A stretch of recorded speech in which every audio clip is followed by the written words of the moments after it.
Hi everyone. Let's see. There's something different. What could it be?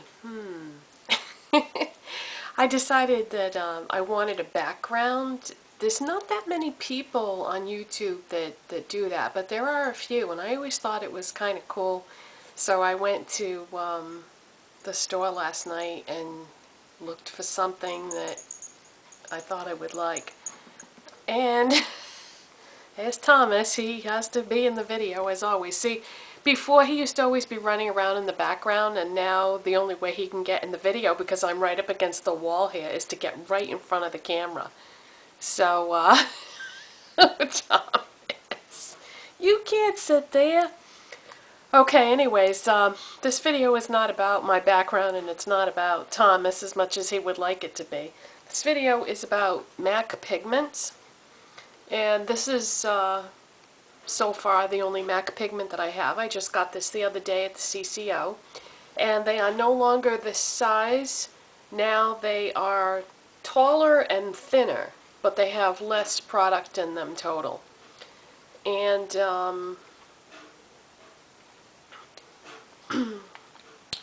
whoa, that's what they look like.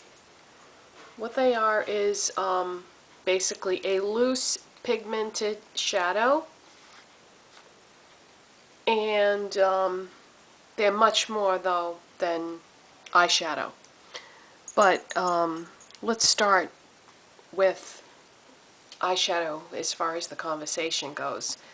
You can use it dry, or you can foil it. And what foiling means is if you take something like Fix Plus, spray some on your hand, put a little bit of the MAC pigment on, and mix it up with your brush, and then apply it wet. Or you can take a little bit of pigment out and put it aside, put it on like a piece of plastic or something that you don't care about if it stains, but not paper towel or anything like that. And then you can spray your brush and you can put it in that way. But anyways, so that's foiling, is basically just applying a shadow wet. And another cool thing about pigments is you can mix them. So let's say I have like a darker colored pigment, and then I also have vanilla pigment, which is white. I could mix the two together and create a whole new color. So if you have black or white pigment, that would be really fun to be able to make your other pigments darker or lighter. And you can come up with all kinds of color combinations. But for now I just have this pink one. And this is Kitschmas. That's a terrible name. But when I went to the CCO the other night, I wanted the teal pigment, but they were all out. So I ended up getting this instead. And I'm so glad that I did, because another thing that you can do with MAC pigments, if you have pink or red or purple, is you can make blush and lip gloss with them, which is so cool. You know, these are really a lot of fun to play with. The way you make blush, or one of the ways that you can make blush, is to take MAC Strobe Cream, which unfortunately I don't have that yet. It's kind of expensive, but I'd like to pick that up at some time, at some point, so that I can try this out. But you can take MAC Strobe Cream and take as much as you would need, just a little bit, you know, to do it. I don't think you would want to make like a batch ahead of time or anything. It would probably work a lot better if you just made it up fresh. But anyways, just take some MAC Strobe Cream, put it on your hand, take a little bit of your pigment, and just, you know, mix it up until you've got the right color that you want. And then just put it on, you know, like a cream blush. And for lip gloss, you want to take like a clear lip gloss like this, for example. You don't have to use MAC, but you know, whatever you have for clear gloss. And same thing, take a little bit of the gloss out and put it on your hand or put it on, you know, something else if you don't want to use your hand. Take a little bit of the pigment and mix it in until it's the color that you want it to be. You know, you can make it as light or as dark as you want depending on how much pigment you use. So that's a definite advantage if you buy pink, red, or purple pigment, because you can have a lot more fun with it.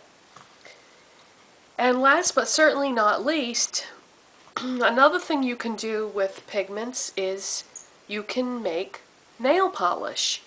And the way that you would do that is to take any clear nail polish.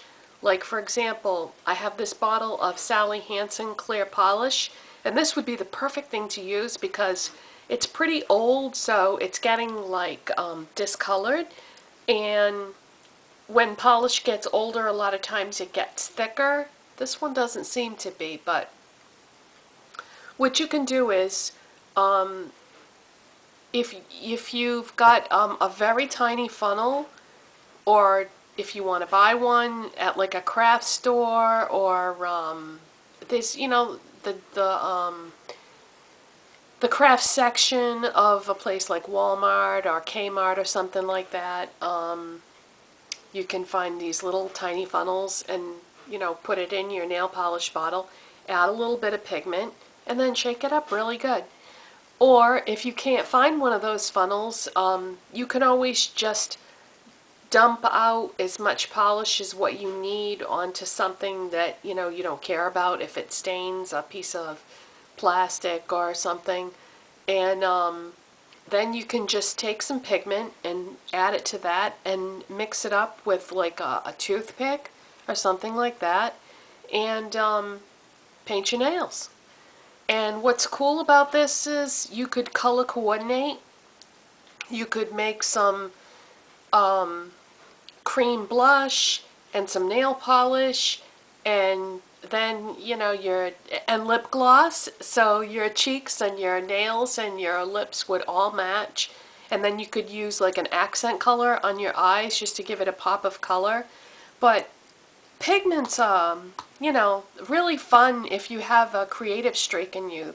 They can be really fun to play with. This is my first one, so I haven't had that much of a chance to play with it yet, but the potential is definitely there. So let's see.